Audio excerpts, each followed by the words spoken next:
नमस्कार दोस्तों, हमारे SBR एकेडमी में आपका स्वागत है। मैं पंकज कुमार आपके लिए लेकर आया हूँ दोस्तों सीटेट से रिलेटेड यहाँ पर कुछ इम्पोर्टेंट क्वेश्चन। तो चलिए यहाँ पर वीडियो को शुरू करते हैं बिना देरी किए।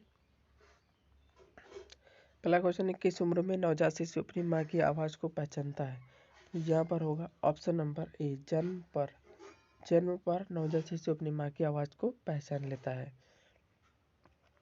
अगला क्वेश्चन है, अधिगम तत्परता के अपेक्षा के परिणाम स्वरूप खाली स्थान होगी। तो यहाँ पर विकास, परिपक्वता, सुधार, कंठ। तो यहाँ पर ऑप्शन नंबर डी कुंठा होगा। ऑप्शन नंबर डी कुंठा। निम्नलिखित में से कौन सा अनुसंधान प्रकार मौजूदा स्थितियों को सुधारने पर केंद्रित है? तो ऑप्शन नंबर सी यहाँ पर होगा क्रियात्मक अनुसंधान। क्या होगा? क्रियात्मक अनुसंधान। जब बच्चे समूह में खेल में भाग लेते हैं तो बच्चे निम्न में से क्या सीखते हैं? ऑप्शन नंबर डी यहाँ पर होगा सभी स्पर्धा, सहयोग, संघर्ष, तीनों चीज सीखते हैं। Option number D. निम्नलिखित में से कौन सा कारक अधिगम प्रक्रिया को प्रभावित नहीं करता है? तो यहाँ पर होगा ऑप्शन नंबर डी। क्या होगा? मापन। इनमें से कौन सा एक आपूर्ति प्रकार इनमें से कौन सा एक आपूर्ति प्रकार का प्रश्न है? तो यहाँ पर ऑप्शन है निबंध, वैकल्पिक, मिलान का प्रकार, बहुविकल्पिक। तो ऑप्शन नंबर ए यहाँ पर आपूर्ति का प्रकार क्या होगा? ऑप्शन नंबर ए निबंध। निम्नलिखित में से कौन सी रणनीति बच्चों में अर्थ निर्माण को बढ़ावा देती है?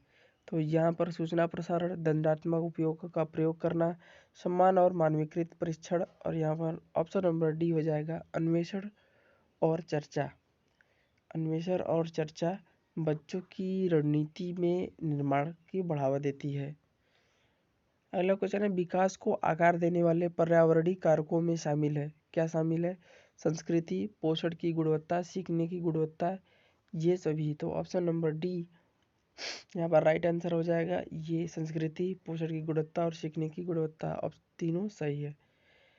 स्कूली शिक्षा में सतत और व्यापक मूल्यांकन किसके द्वारा किया गया है? तो इग्नू द्वारा, सीबीएसई द्वारा, मिर्द द्वारा, एनसीईआरटी द्वारा। तो option number D, option number B यहाँ पर हो जाएगा सीबीएसई द्वारा। निम्नलिखित में से कौन सा संरचनात्मक आकलन का एक उपयुक्त उदाहरण नहीं है? अवधि की परीक्षा, प्रश्न व खेल, दत्त कार्य, मौखिक। तो यहाँ पर होगा संरचनात्मक आकलन का उपयुक्त उदाहरण नहीं है, तो अवधि परीक्षा यहाँ पर नहीं। Option number A. फ्राइड की विकास अवस्थाओं के अनुसार किस अवस्था को प्रारंभिक विद्यालय आयु समझा जाता है? तो मुख अवस्था, गुदावस्था, अव्यवस्था, शैशवावस्था। तो ऑप्शन नंबर सी यहाँ पर अव्यक्त अवस्था। Option number C. बालकों में व्यक्तिगत भिन्नता के लिए निम्न में से कौन सा कारक जिम्मेदार है? माता पिता की मनोवृत्ति, बुद्धि, नस्ल, स्थान। तो ऑप्शन नंबर बी हो जाएगा बुद्धि। ऑप्शन नंबर बी बुद्धि हो जाएगा। अगला क्वेश्चन है, निम्नलिखित में से कौन सा कथन अधिगम युक्तियों के आकलन को दर्शाता है? तो यहाँ पर आकलन का प्रयोग शिक्षार्थियों को उत्कृष्ट और निकृष्ट का ठप्पा लगाने के लिए, शिक्षण अधिगम प्रक्रिया के दौरान आकलन भिन्न शिक्षण युक्त बनाने के लिए, अभिभावकों, शिक्षार्थियों आदि को उपलब्ध प्रमाण प्राप्त कराने के लिए, आकलन अधिगम प्रक्रिया के अंत में किया जाना चाहिए। तो यहाँ पर होगा आपका right answer option number B. Option number B, शिक्षण अधिगम प्रक्रिया के दौरान आकलन भिन्न शिक्षण अधिगम युक्तियों बनाने के लिए किया जाता है। Option number B.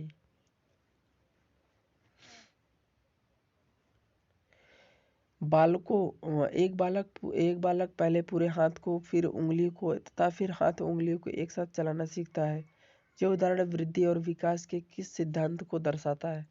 तो यहाँ पर निरंतरता, एकीकरण, सामान्य, व्यक्तिगत भिन्नता। तो यहाँ पर होगा एकीकरण सिद्धांत। क्या होगा? एकीकरण सिद्धांत। Option number B. आदिवासी समुदाय के बच्चों में कक्षा में सहज मासूम नहीं करती है, क्योंकि उन्हें पढ़ाई में कोई दिलचस्पी नहीं होती है। वे उन शिक्षकों से पढ़ना चाहते हैं जो उनके समुदाय के हों। सामाजिक सांस्कृतिक जलवायु अलग अलग है, वह अति आत्मविश्वास है। तो यहाँ पर ऑप्शन नंबर सी, सामाजिक सांस्कृतिक जलवायु अलग अलग है। मनोविज्ञान के अनुसार निम्नलिखित में से किस विधि द्वारा मूल प्रवृत्तियों में परिवर्तन लाया जा सकता है? मार्गंतीकरण द्वारा, सहसंबंध द्वारा, विलयन द्वारा, नवीनीकरण द्वारा। तो यहाँ पर ऑप्शन नंबर ए, मार्गंतीकरण द्वारा।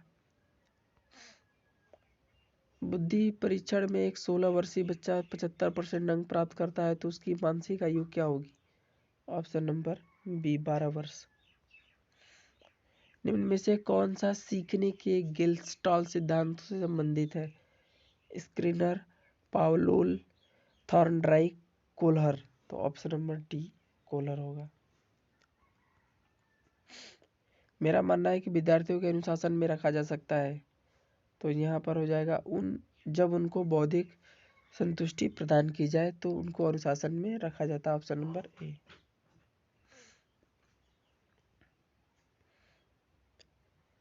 पियाजे के संज्ञानात्मक विकास सिद्धांत में अमूर्त एवं तर्क परिपक्व नैतिक चिंतन किस अवस्था की विशेषताएं हैं?